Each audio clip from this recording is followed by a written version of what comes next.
The United States government has conducted several types of mind control experiments, ladies and gentlemen, some of which were real-life experiences, such as those used on Little Augie, which we described last night, and the LSD experiments in the safe houses of San Francisco and Greenwich Village. Experiments on prisoners, such as the California Medical Facility at Vacaville. Many experiments were conducted in both mental hospitals and the Veterans Administration hospitals. After our soldiers were injured in war, they were further injured by our own Veterans Administration and government personnel in the intelligence community. You see, they believed that psychosurgery would inevitably be performed in connection with the program, and that since it irreversibly impaired people's emotional and intellectual capacities, it could be used as an instrument of repression and social control, which was the true aim of all of this bullshit. The doctors wanted screening centers established throughout the nation, just like they had in the Soviet Union. In California, the publicity associated with the doctor's report aided in the development of the Center for the Study and Reduction of Violence. Both the state of California and the LEAA provided the funding. The center, folks, was to serve as a model for future facilities to be set up throughout the United States. The director of the Neuropsychiatric Institute, that's the Neuropsychiatric Institute, and I'm going to say it again, the Neuropsychiatric Institute, and chairman of the Department of Psychiatry at UCLA, that's the University of California at Los Angeles, Dr. Louis Jolyon West, and I'm going to say that again, Dr. Louis Jolyon West, was selected to run the center. You're going to hear a lot about Dr. West, for he is an infamous villain. Dr. West is alleged to have been a contract agent for the Central Intelligence Agency, who as part of a network of doctors and scientists gathered intelligence on hallucinogenic drugs, including LSD, for the super-secret MK Ultra program. Dr. Timothy Leary is another. Like Captain White, West conducted LSD experiments for the Central Intelligence Agency on unwitting citizens in the safe houses of San Francisco. He achieved notoriety for his injection of a massive dose of LSD into an elephant at the Oklahoma Zoo. The elephant died when West tried to revive it by administering a combination of drugs. Dr. Timothy Leary, in the meantime, addicted the entire youth of a generation known as the hippie movement, who were making waves with their ideas of living in a peaceful world that had to be discredited. What better way to discredit a generation of young people than to addict them to drugs, and at the same time use them as guinea pigs in mind control experimentation under MK Ultra.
Yo.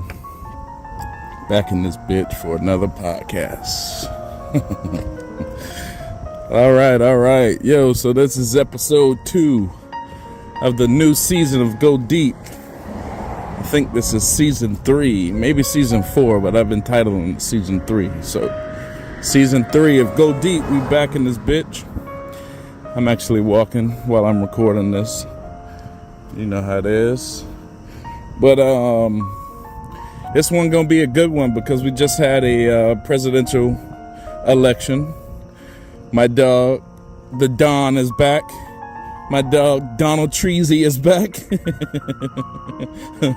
Donald Treasy. Oh, man.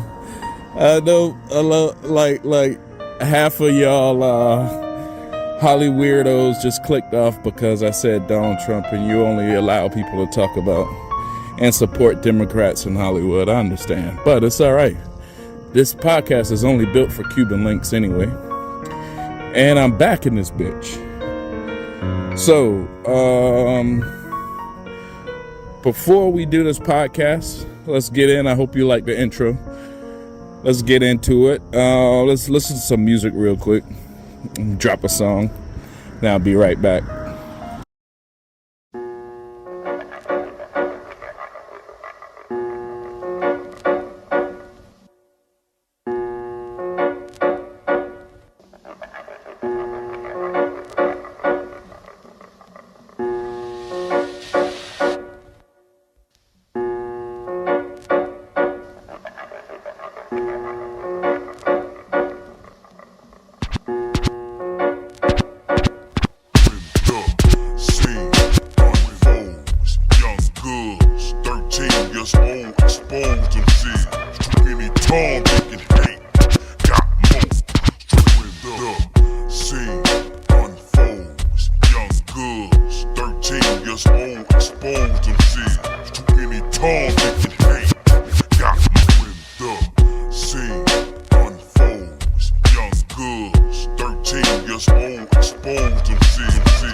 See the young bloods hanging out at the store.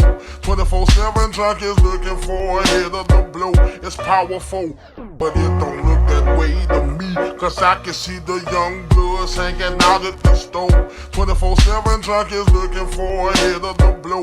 It's powerful, but it don't look that way to me. Cause I can see the young bloods hanging out at the store. 24/7 junkies looking for a hit of the blow. It's powerful. Oh, you know what else they trying to do?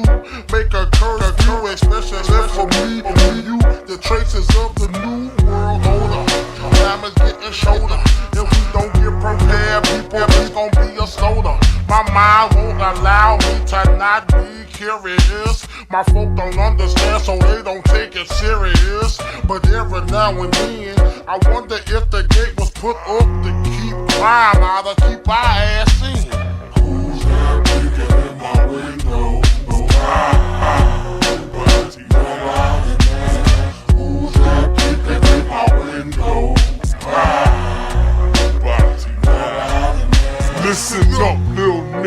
talking to you about what your little ass need to be going through. I fall a victim too, and I know I smoke so much, but I do. With the crew every day on the average about 4 or 5. I'm lucky to be alive at sunrise. I won't realize get a call after I lost my best friend. Being I recognized as a king. Who am I to tell you to stop smoking? Now you open to disease and cold, and ain't 16 years old. This shit has got to stop. Let's take a walk through the top. I won't out of this hole. I'm in the cell under attack. Look up, folks, they in the hood. Got an eye on every move I make. Open your face to info. You ain't know, cause it's come low. Ha, the new world plan. Reach the planet without the black man. So what's your aim? Try to separate me from the blood. It's disrespect like coming in my home and not wiping your feet on the rug. The citronal salute has got me bumping. No hand, no phone. Look out for the man, the white pony on my back of bills. Laying off my toes, always on my heels. The same. Soldiers coming in the dark by plane to report the new system by rain. Tag in with your computer, chill. Run your hand over the scanner to buy your dish now. No more fishing for your fish. It's the days of the old days, past ways gone, mind blown perception. My name on your select, but I come. Pow! Who's that peeking in my window? Pow! Nobody now. Who's that peeking in my window? Pow! Nobody now. Who's that peeking in my window? Pow! Nobody now. Who's that peeking in my window? Pow! Nobody now. Seal there,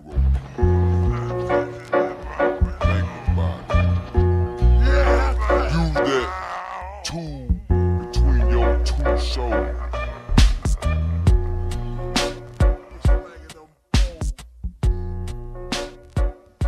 Brain seal.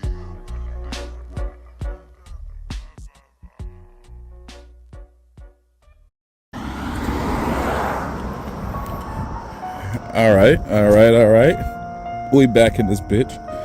I hope you like whatever song I chose, because I don't know which one I'm gonna use yet, but I hope it's a good one. But anyway, let's get into this podcast, because we got a lot of shit to talk about. We are, like I said, we just had an election. Donald Trump is back.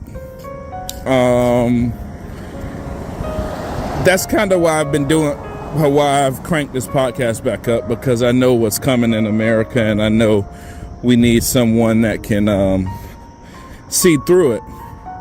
And I know that I'm that nigga. I do know that. I do understand that completely. For my last series of podcasts, I stand on this, and I'm very happy about it. Godeep was out in front of everything, man. Godeep was really, from what I hear now, and I see how people are, so supportive of the Trump campaign. I see black people talking, in support of Donald Trump. I see black people now talking about MK Ultra, mind control. I see us talking how the media be lying to us and all kind of shit like that. And, that was in the black community before me. Groups like I've taken my inspiration from Godeep. Godeep did the song Cell Therapy. That's actually the song I'm gonna put in here actually. Now I just made up my mind. Godeep did the song Cell Therapy. Cell Therapy was talking about the New World Order. Cell Therapy. Godeep introduced me to Behold the Pale Horse. I got some Godeep footage too. I recently recorded them on stage not too long ago. I may be at that. Nah, maybe. Who knows? But Goody Mob introduced me to Behold the Pale Horse, William Cooper, when I was little. And that changed me pretty much into who I am now. Because while other people was, doing regular kid shit, I was listening to the whole season of Mystery Babylon. And that was Bill Cooper's old podcast. Now, if you ever listen to Mystery Babylon from start to finish, you would know William Cooper was the first one to lay out all of this. William Cooper laid, like Alex Jones, he stole his whole career from William Cooper. And William Cooper didn't even like Alex Jones. I mean, they started, Alex Jones used to be on his show, but after a minute, William Cooper kind of started dissing Alex Jones pretty heavy. William Cooper was naval intelligence. You might remember him on the last season of Go Deep. I used a lot of his content. William Cooper was naval intelligence. He says he stumbled across some paperwork about like the New World Order and fake alien invasions and shit like that. And it kind of set him to be like a truth teller, freedom fighter. But a lot of people, William Cooper was also the first one to talk about 9/11 before it happened. People try to give credit to Alex Jones for that, but it was not Alex Jones, it was William Cooper. Alex Jones is just the Temu version of William Cooper. He's the Walmart version of Bill Cooper. But William Cooper, not only did he talk about the New World Order, politics, aliens, shit like that, but William Cooper took it as deep as possible, and he talked about the Masons, the secret societies, Skull and Bones, fraternities, shit like that. That's the deepest part that nobody wants to talk about. Like, I can listen to, Candace Owens. Candace Owens is the Walmart version of Go Deep right now. She's talking about all the shit, but none of them will talk about the secret societies in this shit. And when we're looking at a lot of this shit going on right now, we're talking, like the rainbow movement. All of that is like Aleister Crowley. All of that is like Masonic shit. And when I say this shit, I hope like the little black Masons in the neighborhood don't get mad at me for saying it. But, it is what it is. You got to understand what it is, and I'm not dissing nobody. But that organization, especially when you go deep on that organization, you'll see what it is, We're going to go deep. We're going to talk about all of this shit in this season of Go Deep.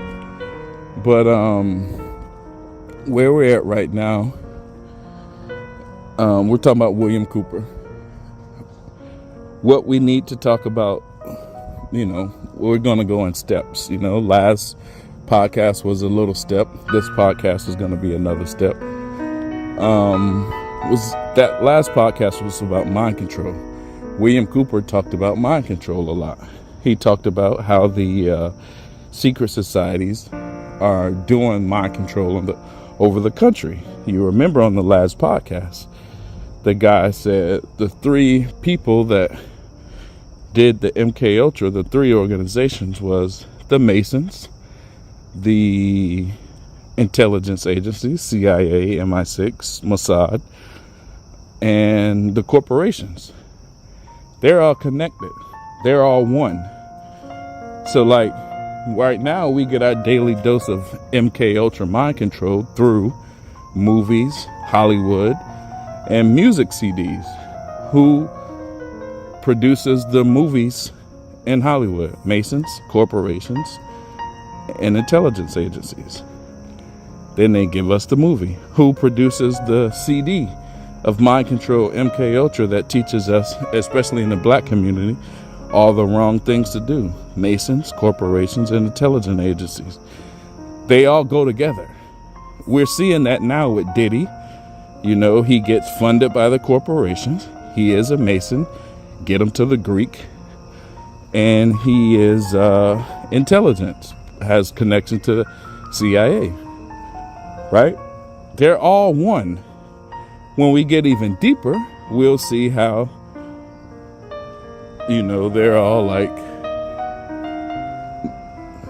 wow, what is that? Oh, wow. My bad. I see this light and it's flashing like blue shit. But anyway, this, when we get deeper, we'll see that, they're Nazis, just Nazis that came over to America and changed their name to Jewish names. And now we talk about, oh, the Jews run all the industry, but they're really not Jews. They're really Nazis. They're just hiding as Jewish, so people would never know who they are. But you want to go really, really deep, you'd say the connections of CIA, Mossad, and MI6, British intelligence, American intelligence, and Israeli intelligence all work together. All right, think about this. Who funded the Nazis? The British and the Americans. All right. Who made Israel? The British. Who's funding it now? The Americans. So that's CIA, that's Mossad, and that's MI6 still. We kind of understand what it is. MI6 was the first intelligence agency. Then America got theirs after World War II, after they got the Nazis in paperclip. And then they went from the OSS to the CIA. Then the British made Israel, and now they got the Mossad. And whenever you hear someone working like intelligence in America, it's always the CIA and the Mossad working together, probably the MI6 included. And they're all really connected in what? Masonry. That's how they're connected. They're not connected by a flag, American flag, a British flag, or anything else. They're connected by a secret society flag. So, when you look at this secret society's flag, it's over the whole world. So the whole world is being dominated by this crew of three, the three-headed dragon. That's what you're going to learn more about on this season of Go Deep. So let's get into it. We're going to drop a video. And like I said, step by step, we're going to teach you about these dragons that control the world. Step by step, once you figure it out, you won't, because this dragon is going to come back now that Trump's in office. They're going to try to make this Trump presidency real bad. Every time they strike, they do it in hidden ways, like revolts, riots, terrorist events, terrorist attacks, shootings, school shooting, all this crazy shit. It's them, and they blame it on, crazy people. But how do you get these crazy people? You got to control their mind. Let's get into it. You bitch.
The United States government has conducted several types of mind control experiments, ladies and gentlemen, some of which were real-life experiences, such as those used on Little Augie, which we described last night, and the LSD experiments in the safe houses of San Francisco and Greenwich Village. Experiments on prisoners, such as the California Medical Facility at Vacaville. Many experiments were conducted in both mental hospitals and the Veterans Administration hospitals. After our soldiers were injured in war, they were further injured by our own Veterans Administration and government personnel in the intelligence community. You see, they believed that psychosurgery would inevitably be performed in connection with the program, and that since it irreversibly impaired people's emotional and intellectual capacities, it could be used as an instrument of repression and social control, which was the true aim of all of this bullshit.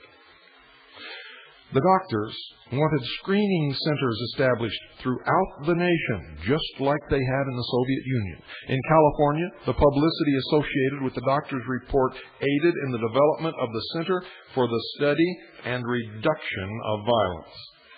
Both the state of California and the LEAA provided the funding. The center, folks, was to serve as a model for future facilities to be set up throughout the United States. The director of the Neuropsychiatric Institute, that's the Neuropsychiatric Institute, and I'm going to say it again, the Neuropsychiatric Institute, and chairman of the Department of Psychiatry at UCLA, that's the University of California at Los Angeles, Dr. Louis Jolyon West, and I'm going to say that again, Dr. Louis Jolyon West was selected to run the center. You're going to hear a lot about Dr. West, for he is an infamous villain. Dr. West is alleged to have been a contract agent for the Central Intelligence Agency, who as part of a network of doctors and scientists gathered intelligence on hallucinogenic drugs, including LSD, for the super-secret MK Ultra program. Dr. Timothy Leary is another. Like Captain White, West conducted LSD experiments for the Central Intelligence Agency on unwitting citizens in the safe houses of San Francisco. He achieved notoriety for his injection of a massive dose of LSD into an elephant at the Oklahoma Zoo. The elephant died when West tried to revive it by administering a combination of drugs. Dr. Timothy Leary, in the meantime, addicted the entire youth of a generation known as the hippie movement, who were making waves with their ideas of living in a peaceful world. They had to be discredited. What better way to discredit a generation of young people than to addict them to drugs and at the same time use them as guinea pigs in mind control experimentation under MK Ultra? The letter read, "Dear Stubb, I am in possession of confidential information that the Army is prepared to turn over Nike missile bases to state and local agencies for non-military purposes. They may look with special favor on health-related applications. Such a Nike missile base is located in the Santa Monica Mountains within a half-hour's drive of the Neuropsychiatric Institute. It is accessible but relatively remote. The site is securely fenced and includes various buildings and improvements, making it suitable for prompt occupancy. If this site were made available to the Neuropsychiatric Institute as a research facility, perhaps initially as an adjunct to the new Center for the Prevention of Violence, we could put it to very good use.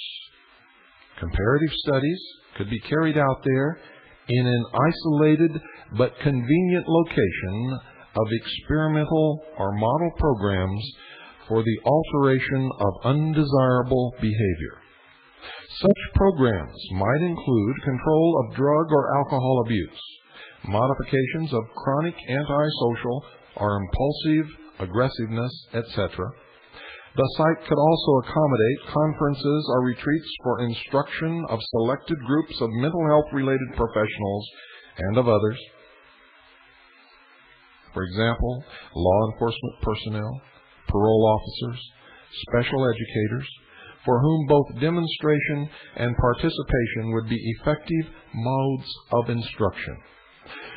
My understanding is that a direct request by the governor or other appropriate officers of the state to the Secretary of Defense, or of course the President, could be most likely to produce prompt results.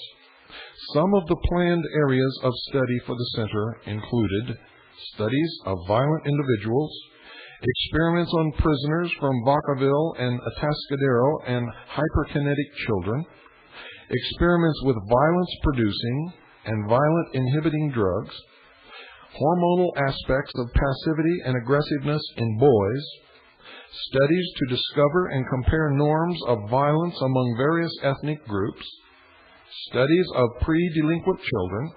It would also encourage law enforcement to keep computer files on pre-delinquent children, which would make possible the treatment of children before they became delinquents. The purpose of the Violence Center was not just research. The staff was to include sociologists, lawyers, police officers, clergymen, and probation officers. And with the backing of Ronald Reagan and Dr. Bryan, West had secured guarantees of prisoner volunteers from several California correctional institutions, including Vacaville. Vacaville and Atascadero were chosen as the primary sources for the human guinea pigs, and these institutions had established a reputation by that time of committing some of the worst atrocities in West Coast history. The Violence Control Center was actually the brainchild of William Harriman as part of a pacification plan for California. A pacification plan for California. A counterinsurgency expert for Systems Development Corporation and an advisor to Governor Reagan, Harriman worked with the Stand Research Institute, the Rand Corporation, and the Hoover Center on Violence. Harriman was also a Central Intelligence Agency agent who is now serving an 8-year prison sentence for his role in a CIA counterfeiting operation. Counterfeiting operation. Could that be the real source of all these supposed counterfeit $100 bills that they're using to justify a currency exchange? He was also directly linked with the Iran-Contra affair, according to government records and Harriman's own testimony. In 1970, ladies and gentlemen, Harriman worked with Colston Westbrook as his CIA control officer when Westbrook formed and implemented the Black Cultural Association at the Vacaville Medical Facility, a facility which in July experienced the death of 3 inmates who were forcibly subjected to behavior modification drugs.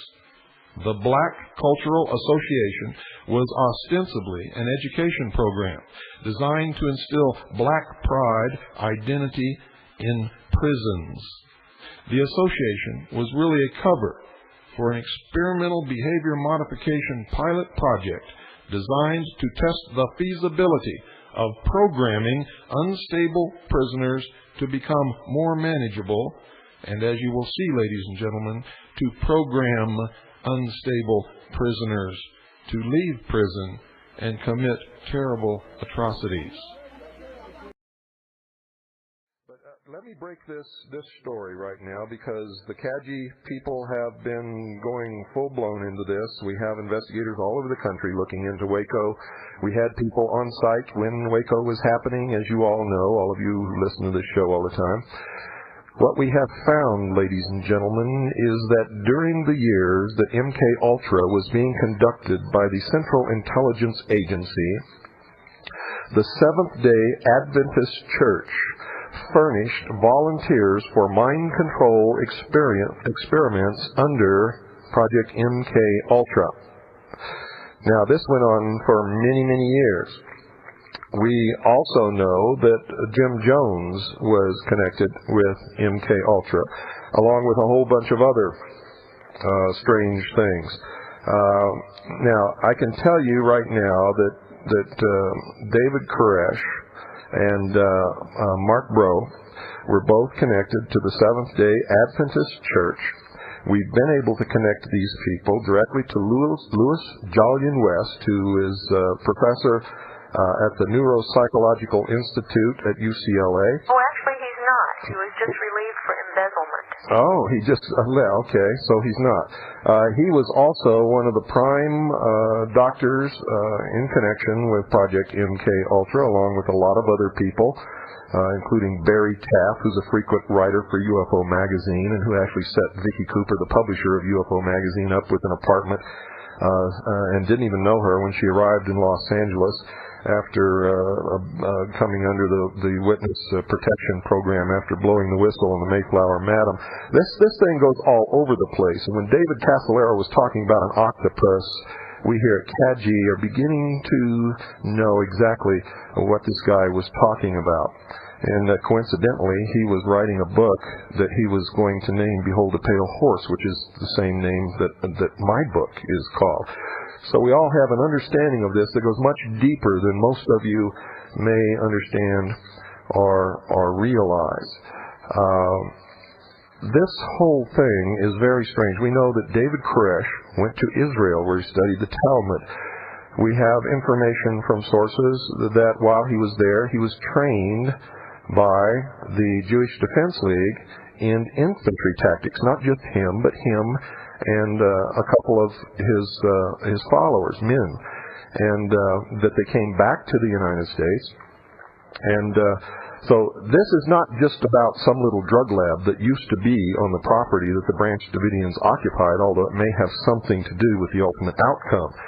We've also found out that there was a tunnel leading from the house of the Branch Davidians down to a little dam across a drainage ditch, which could have been used as an entrance and an exit way. And talking to some of his family members, apparently during the siege, somebody used this to enter and leave what they call the compound, the church area. We also know that on the Linda Thompson film, you can see agents with their hands in the air backing away from this same drainage ditch, backing away, not away from the Branch Davidian buildings, but away from the end of the tunnel toward the Branch Davidian buildings. Now, watching this like everybody else did, I didn't understand which way they were backing until I began to really study the film and the layout of this property. What have you got to say about all this, Linda? Well, it gets curiouser and deeper and deeper. We've got the connections that you just pointed out to the MK Ultra project, and I was working on that from a completely different perspective and pretty much came up with all the same things you came up with. I had heard originally that maybe this whole thing was a mind control experiment, and I just scoffed it off. I thought, oh man, that's out there with the loonies, I'll put that definitely aside as a possibility. And in checking this out, it all returns to that probability now rather than impossibility, because this Louis Jolyon West was and is an experimenter for the CIA. He's written 12 different papers that I've found so far on brainwashing, mind control, and cults. And he has experimented with implants into people's brains, LSD and hypnosis, brainwashing techniques, and being able to manipulate people through different types of sound waves and microwaves that can be pinpointed to portions of the brain to make you respond in a specific way, passively or actively, for instance. And he was one of the consulting experts during the Branch Davidian siege. Yeah, that's very... It's just the very fact that he was even around makes me wonder why. Really? Why was he around? And then why did we have a British spy plane brought in? Why was there this international involvement why do we have the guy who was the so-called detective following them around for 2.5 years? Why was he hired by the law firm that represents the Mossad? And why was Cult Awareness Network involved in this and using as their experts people such as Louis West, Louis Jolyon West? He's called Jolly West. Terrible nickname if I ever heard one. For him, yes. The great mind control experimenter. That's a direct connection between Cult Awareness Network and the CIA, and we know that the ADL right now is being exposed as a covert agency of the CIA, that they gather information on people and groups. So we've got the same little snake's nest again behind everything. Now why? Why this particular little group in Waco? Why were they targeted? Why were they so important that they all needed to be killed? What was it they were going to reveal to the world that would make them worth killing? Well, I don't know if they're going to reveal anything to the world or not, but I will tell you this. It involves much, much more than a bunch of local politicians involved in the methamphetamine lab. It goes all the way around the world. Well, it surely does, because just look at we've got an Australian connection to this thing, we've got a British connection to this, and we've got an Israeli connection to this, and we know that several of the people that are claiming to be Branch Davidians are government agents. Now, this doesn't make any sense at all unless it is international in scale. It makes no sense that all of these international agencies would be involved in this. But we've got all this tape available, in good quality copies that the investigators could look at, and they turn their noses up at it, and we've got clear, convincing proof that these guys murdered the Branch Davidians with a flamethrower tank. Now, why won't they look at this tape? Why won't they look at this footage? Why don't they have a real investigation? Who's covering it up and who's involved? We know it goes all the way to Clinton. It's the arcade game that spawned an urban legend. It's a game that never was, but for a game that never was, it sure has made a lot of commotion. A game rumoured to be so addictive it caused severe side effects in those who played it. There was a game that you could play that would come into your head, that would affect your mind.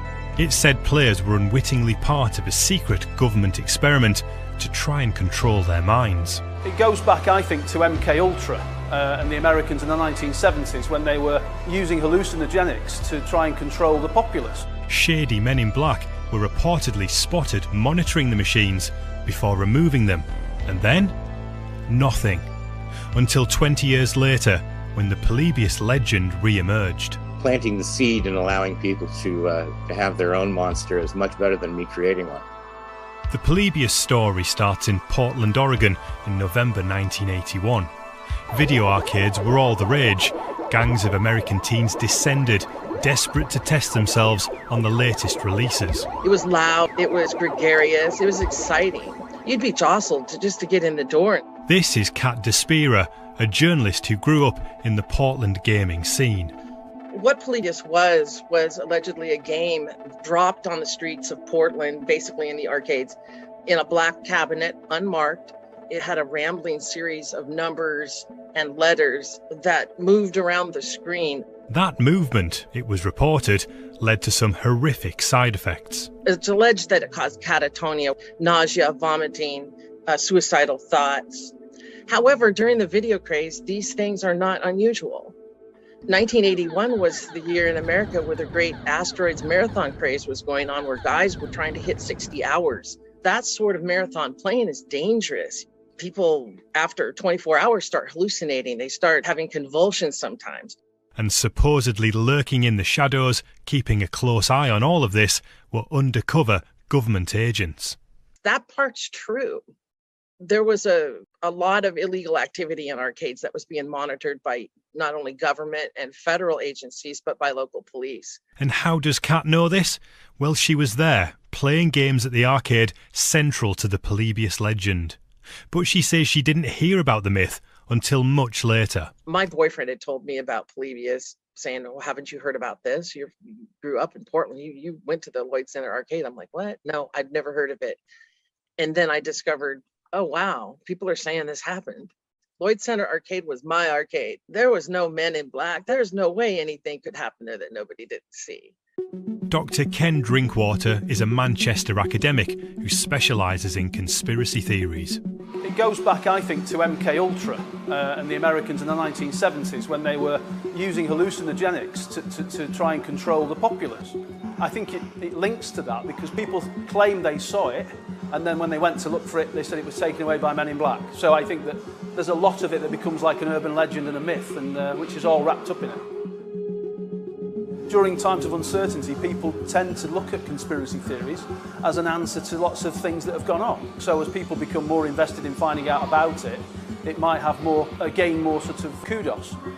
And that creates the rolling forward and the spread and the tentacles. Fee Din designs computer games and has been heavily influenced by the Polybius myth.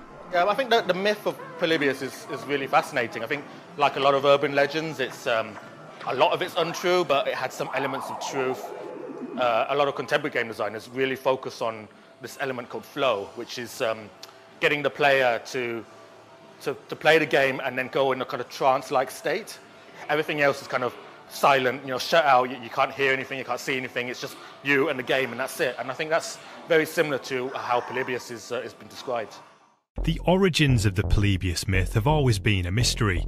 In 2006, a man called Stephen Roach claimed to be one of the designers of the game, but offered no definitive proof. As we were researching this film, Kat contacted me to say she had a strong lead on the possible originator. The person who first said it had to have lived in Portland. There's too much in that legend that is true.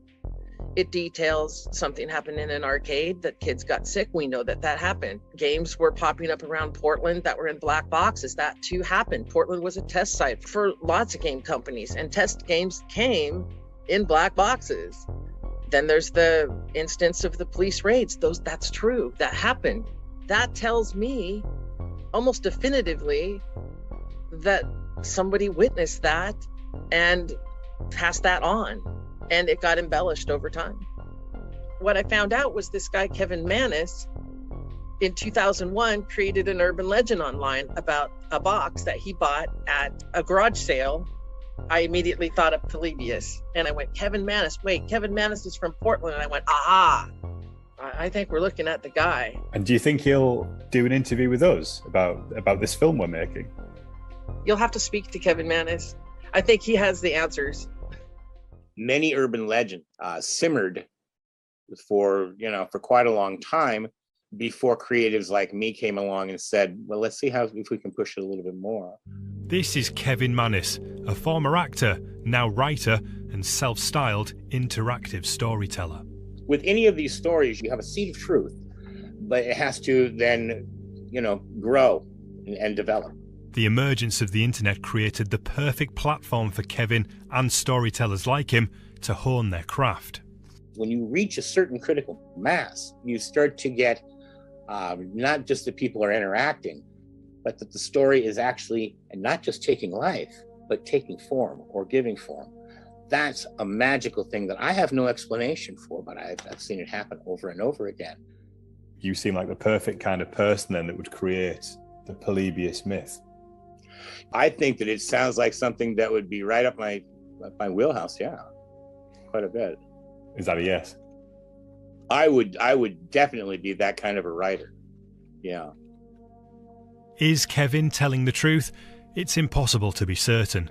His claims could merely be another arm to the Polybius myth that has continued to spawn over the last 2 decades.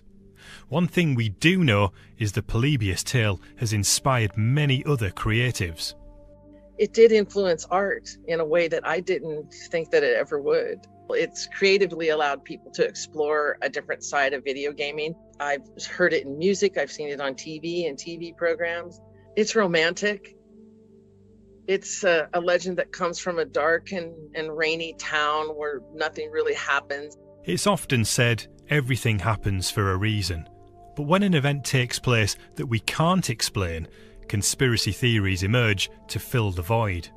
The Polybius tale is a classic example of that. A story with a kernel of truth that becomes more embellished each time it's told, leaving the truth in its wake. There's nothing more scary than the things that lurk in the shadows of my reader's mind. Planting the seed and allowing people to have their own monster is much better than me creating one, you know?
This is not military technology, this is something else.